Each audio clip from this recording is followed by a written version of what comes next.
Baru kali ini seorang Bukades di Jawa Barat ketahuan beli helikopter dan borong Ferrari pakai dana desa, tapi yang lebih heboh, yang datang langsung, nyikat bukan polisi tapi gubernur sendiri, Kang Deddy Mulyadi. Apa yang sebenarnya terjadi di balik kemewahan desa ini? Assalamualaikum teman-teman semua, selamat datang di channel kami. Heboh seorang Bukades di Jawa Barat beli helikopter dan borong mobil Ferrari, pakai dana desa.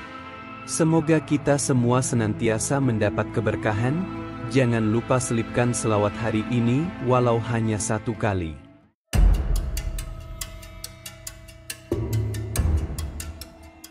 Desa Sukamulya di Kabupaten Subang dikenal sebagai desa agraris yang damai, sawah membentang luas, penduduknya ramah, namun hidup mereka jauh dari kata sejahtera. Jalanan berlubang, jembatan kayu rapuh, bahkan sekolah dasar hanya berdinding bambu. Namun, ada yang janggal dalam 2 tahun terakhir. Rumah Kepala Desa Sulastri berubah total, bukan lagi rumah panggung sederhana, melainkan bangunan 3 lantai bergaya Eropa lengkap dengan kolam renang dan air mancur. Di garasi, warga sering melihat mobil-mobil asing berwarna merah mengkilap yang tak pernah mereka kenal. Pada suatu pagi, sebuah helikopter putih terdengar menderu dari langit. Warga geger saat helikopter itu mendarat di lapangan bola desa yang seharusnya untuk anak-anak bermain. Dari heli itu, Bukades turun sambil mengenakan kacamata hitam dan tas branded. Bukades balik dari Bandung naik heli, bisik ibu-ibu pasar. Yang paling mengejutkan, di suatu sore, 3 Ferrari merah, 2 warna merah terang, 1 merah marun, melintas bersamaan di jalan kampung, jalan yang bahkan masih berupa tanah dan batu. Mobilnya ngalahin pejabat kabupaten, apalagi presiden, celetuk Pak Dharma, tukang tambal ban. Beberapa warga mulai bertanya-tanya, dari mana uang Bukades? Dana desa sebesar 1,7 miliar rupiah per tahun mestinya untuk perbaikan irigasi, pemberdayaan UMKM, dan beasiswa anak kurang mampu. Tapi kenyataannya, jalan tetap rusak, bantuan pupuk tak turun, dan pelatihan desa selalu dibatalkan. Semua mulai menyadari ada yang tidak beres. Namun, siapapun yang mempertanyakan langsung disingkirkan. Seorang guru PAUD, Bu Rina, sempat membuat status Facebook mempertanyakan dana desa, tapi keesokan harinya dipanggil ke balai desa dan diminta diam atau diberhentikan. Desa Sukamulya kini jadi tempat yang aneh, mewah di atas, menderita di bawah. Namun, sebuah video TikTok yang merekam Ferrari merah terparkir di depan balai desa akhirnya viral dan membuka pintu untuk perubahan besar. Dan perubahan itu dimulai dari seseorang di Gedung Sate, Bandung, seorang pemimpin yang dikenal tegas dan blusukan, namanya Gubernur Deddy Mulyadi. Beberapa hari setelah video Ferrari merah viral, suasana desa Sukamulya mulai memanas. Warga berkumpul di warung kopi, di pos ronda, hingga di sawah, semua membahas satu hal, duit dari mana Bukades? Pak Maman, petani yang sudah 3 kali gagal panen karena irigasi rusak, merasa geram. Janjinya dulu mau bikin saluran air beton, malah yang dibeton garasi mobilnya. Ibu-ibu pengajian pun mulai berbisik. Ada yang bilang, anak Bukades sekarang sekolah di luar negeri. Ada juga yang cerita, tiap malam di rumah Bukades ada suara pesta. Sementara itu, Bu Rina, guru PAUD yang sempat ditekan karena mengkritik, diam-diam mulai mencatat bukti-bukti. Ia menyimpan tangkapan layar dari situs LPSC Desa, laporan penggunaan dana yang tak masuk akal, pelatihan pertanian 30 juta rupiah tapi tak ada satupun pelatihan berlangsung, perbaikan jalan 50 juta rupiah tapi jalan tetap tanah, biaya kegiatan sosial 50 juta rupiah entah dipakai untuk apa. Bu Rina mulai menyusun laporan diam-diam. Ia tahu, kalau sampai ketahuan, dia bisa dipecat atau lebih buruk. Sore harinya, ia memberanikan diri mengirim email langsung ke Gubernur Deddy Mulyadi dengan subjek, "Mohon perhatian Bapak Gubernur, dana desa kami diduga disalahgunakan." Tak disangka, email itu langsung dibaca. Malamnya, di pendopo gubernuran, Kang Deddy duduk di kursi kayu sederhana, membuka ponselnya. Ia membaca dengan seksama laporan Bu Rina, lalu menonton ulang video TikTok viral tentang Ferrari merah dan helikopter Bukades. Wajahnya berubah serius. Negara kudu hadir. Dana desa itu amanah rakyat, bukan buat gaya-gayaan, katanya sambil berdiri dari kursi. Keesokan harinya, Kang Deddy langsung memutuskan, "Besok saya turun ke Sukamulya tanpa pengawalan resmi. Saya mau lihat sendiri." Pagi itu, desa Sukamulya tampak seperti biasa, ayam berkokok, ibu-ibu menyapu halaman, anak-anak main layangan. Tapi satu hal tak mereka tahu, seorang tamu tak terduga sedang melangkah pelan di gang kecil desa. Bukan dengan iring-iringan mobil dinas, Kang Deddy Mulyadi datang sendiri, hanya ditemani satu sopir.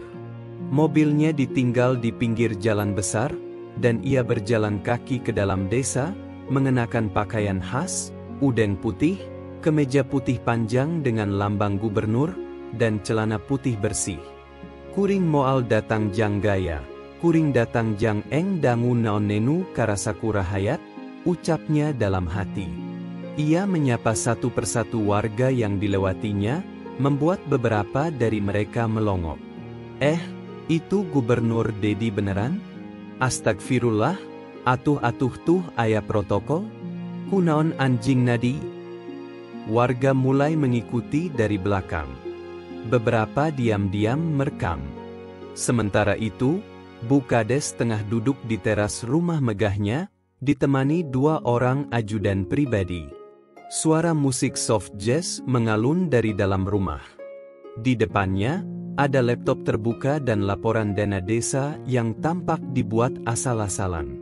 Tiba-tiba, salah satu warga berlari ke arah rumah Bu Kades. "Bu, Gubernur datang. Tadi di warung Bu Bu Kades langsung panik. Ia berdiri terburu-buru, menyuruh ajudannya menyembunyikan dokumen dan menutup pintu ruang garasi, tempat 3 mobil Ferrari warna merah, kuning, dan putih terparkir. Tak lama kemudian, Kang Deddy tiba di halaman rumah Bukades. Warga sudah ramai berkumpul di luar pagar. Dengan tenang, Kang Deddy melangkah masuk. Ia tak bicara sepatah kata pun, hanya menatap tajam ke arah Bukades yang gugup dan mencoba senyum-senyum canggung. "Ibu Kades, abdi hoyong diajak jalan ka Balong, ka jalan desa, ka pondokna." Bu Kades kelihatan bingung. Pak Gubernur, mungkin lebih baik nanti siang." "Ayo, Bu. Ulah ngadagoan enu nyeri teh. Rahayat urang kudu ningali sorangan." Pagi menjelang siang, langkah Kang Deddy Mulyadi mantap menyusuri jalan desa yang sebagian besar sudah berlubang, becek, dan dipenuhi semak. "Ini jalan utama warga? Dana perbaikan kemana?" tanyanya datar. Bu Kades berjalan setengah langkah di belakang, sesekali mencoba senyum sambil menjawab pelan, "Iya, Pak, tahun ini belum sempat dieksekusi, masih proses pengadaan jalan tapi pengadaan mobil Ferrari bisa cepat ya, Bu."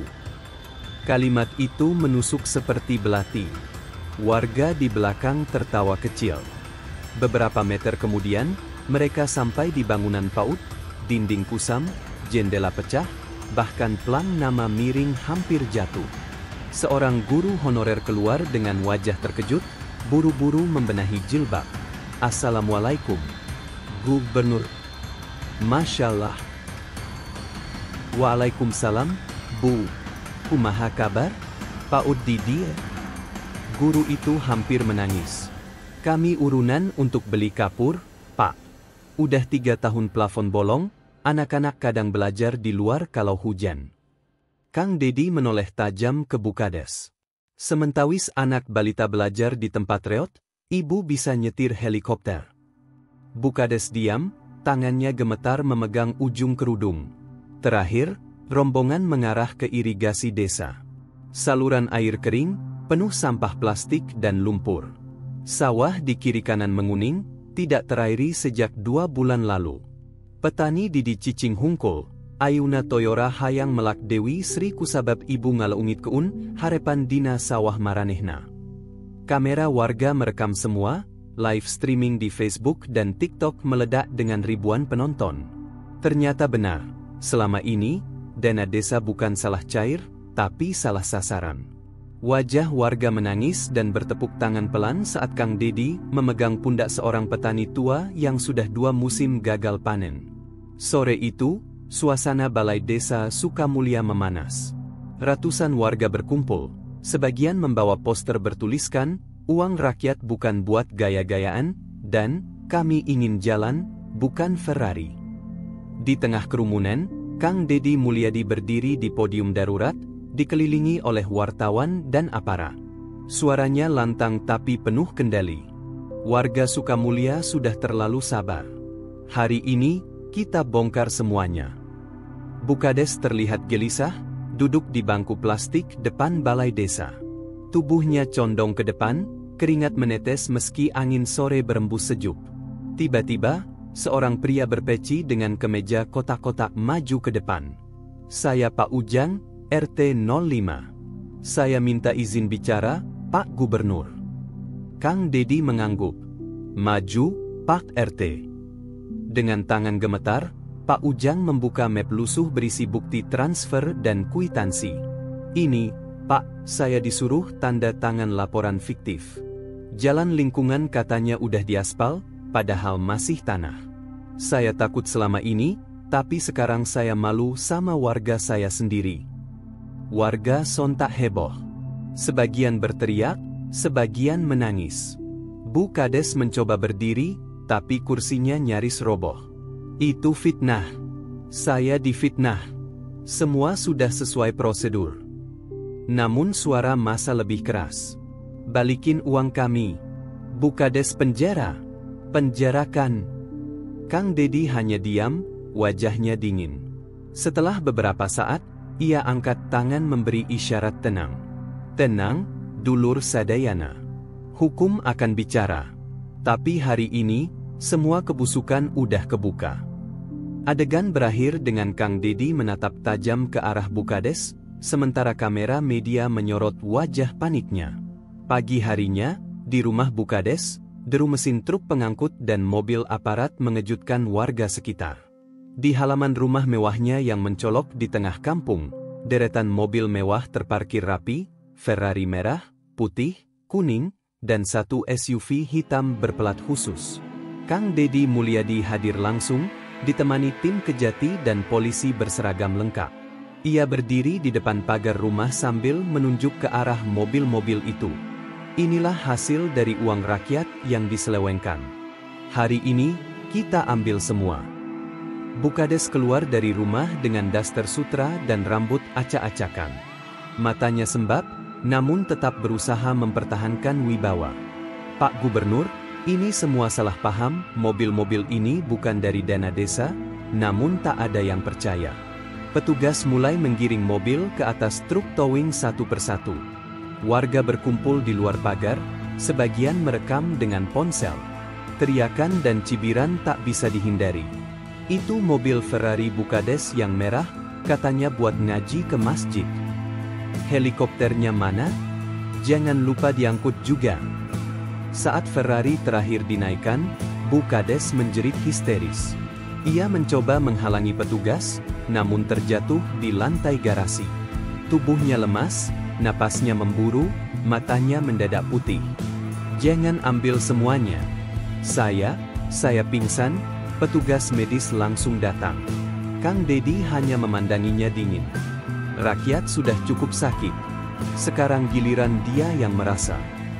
Setelah pingsan di garasi, Bukades dilarikan ke rumah sakit daerah. Kang Deddy Mulyadi meminta agar ia dirawat di ruang VIP dengan pengawasan ketat. Namun satu permintaan beliau jelas, setelah sadar, kita harus dengar semua pengakuannya.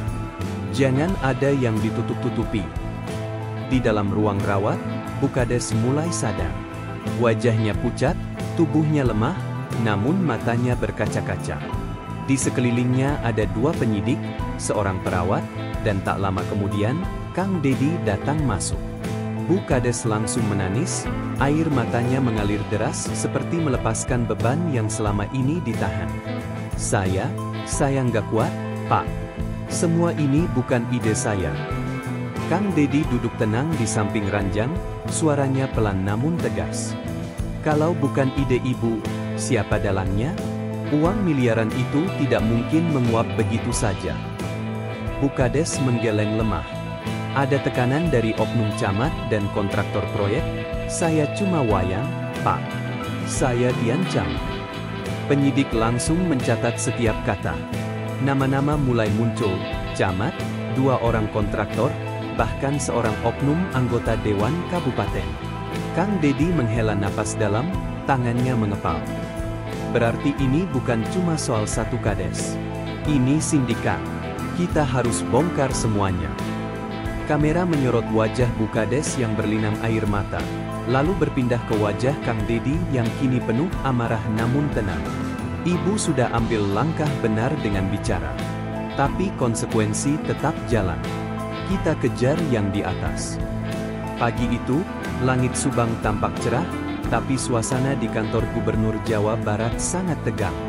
Setelah mendengar pengakuan Bukades di rumah sakit, Kang Deddy langsung menggelar rapat tertutup dengan tim Inspektorat dan Polda Jabar. Lokasi gudang yang Bukades sebutkan harus dicek sekarang juga. Saya ikut turun, ujar Kang Deddy tegas. 1 jam kemudian, iring-iringan mobil dinas meluncur menuju sebuah gudang tersembunyi di daerah pegunungan. Gudang itu berpagar tinggi dengan kamera CCTV di tiap sudut. Begitu tim tiba, mereka langsung mendobrak masuk. Semua terbelalak, di dalam gudang mewah tersebut, mereka menemukan 3 mobil sport Ferrari berwarna merah menyala, kuning keemasan, dan hitam legam, semuanya dalam kondisi masih mulus. Tak hanya itu, terdapat juga helikopter pribadi yang diparkir rapi dengan logo desa kecil yang ditempel asal-asalan di badi sampingnya. Kang Deddy melangkah maju, matanya menyapu seluruh isi gudang. Wajahnya memerah menahan amarah. Dana desa seharusnya untuk jalan kampung, untuk irigasi, bukan untuk gaya hidup mewah begini, suaranya menggema. Petugas kepolisian segera menyegel tempat itu dan mengamankan semua barang bukti. Dari tumpukan dokumen yang tersebar di meja gudang, mereka juga menemukan transaksi mencurigakan ke beberapa rekening pribadi yang masih diselidiki. Ini bukan ulah Bukades sendirian, ujar salah satu penyidik. Kang Deddy menatap lurus ke depan. Ia tahu, kasus ini lebih besar dari yang terlihat. Besok saya umumkan ke publik. Rakyat harus tahu, katanya sambil mengepalkan tangan. Pagi itu, suasana kantor Kejaksaan Tinggi Jawa Barat begitu tegang. Setelah penyitaan helikopter dan mobil-mobil mewah di gudang rahasia, Bukades resmi ditetapkan sebagai tersangka utama dalam penyalahgunaan dana desa. Kang Deddy Mulyadi dengan wajah tegas namun tetap bijaksana hadir langsung untuk menyaksikan proses pemeriksaan. Di hadapan para jaksa dan penyidik, Bukades akhirnya angkat bicara dengan suara gemetar dan mata berkaca-kaca. Ia mengaku bahwa tindakannya bukan semata ambisi pribadi, ada tekanan dari oknum anggota dewan. Pak Gubernur, saya dijanjikan jabatan lebih tinggi asal bersedia menyalurkan dana desa untuk proyek-proyek fiktif mereka, ucap Bukades menunduk dalam penyesalan. Keterangan itu membuat suasana ruangan membeku. Kang Deddy menggenggam meja, menahan emosi. Jangan pikir rakyat bisa dibohongi terus-menerus. Siapapun yang terlibat akan saya bongkar sampai ke akar-akarnya, seru Kang Deddy. Teruskan, Kang Deddy. Di luar gedung, Ratusan warga desa berkumpul membawa poster dukungan untuk Kang Dedi dan menyerukan keadilan. Teriakan mereka menyatu dengan deru media yang mengabadikan tiap momen. Ini menjadi titik balik besar. Skandal dana desa ternyata bukan hanya ulah satu orang, ada jaringan gelap kekuasaan di baliknya. Dan Kang Dedi bersumpah akan menyeret semuanya ke cahaya hukum. Hari itu, halaman balai desa dipenuhi warga. Mereka berkumpul bukan untuk memprotes, tapi untuk menyaksikan perubahan besar yang tak pernah mereka bayangkan. Kang Dedi Mulyadi berdiri di panggung sederhana, mengenakan udeng putih, kemeja panjang khas Gubernur Jawa Barat, dan celana putih polos. Di belakangnya berdiri para pejabat inspektorat, tim ahli, dan tokoh masyarakat. Dana desa adalah amanah rakyat, bukan untuk membeli helikopter, bukan pula untuk pamer kekuasaan. Hari ini, kita kembalikan uang rakyat kepada rakyat. Sorak-sorai menggema di antara kerumunan. Bukades kini memakai seragam dinas coklat lengkap, wajahnya tampak lesu dan tertunduk, digiring oleh petugas kejaksaan. Ia tak melawan, hanya menunduk menahan malu. Mobil-mobil mewah yang sempat dibeli dengan uang desa kini diparkir di depan sebagai barang bukti. Bahkan helikopter kecil yang sempat menghebohkan warga kini diam membisu di lapangan. Anggaran tahun depan akan dikelola bersama oleh tim transparansi desa yang dipilih langsung oleh rakyat. Desa ini harus bangkit tanpa korupsi. Di akhir pidatonya, Kang Dedi menatap wajah-wajah warga yang mulai percaya kembali bahwa keadilan itu nyata. Ia lalu turun dari panggung dan bersalaman dengan para petani, ibu rumah tangga, dan anak-anak sekolah. Hari itu, bukan hanya Bukades yang jatuh, tapi juga lahirnya harapan baru dari desa kecil yang sempat dikaburkan oleh kemewahan palsu.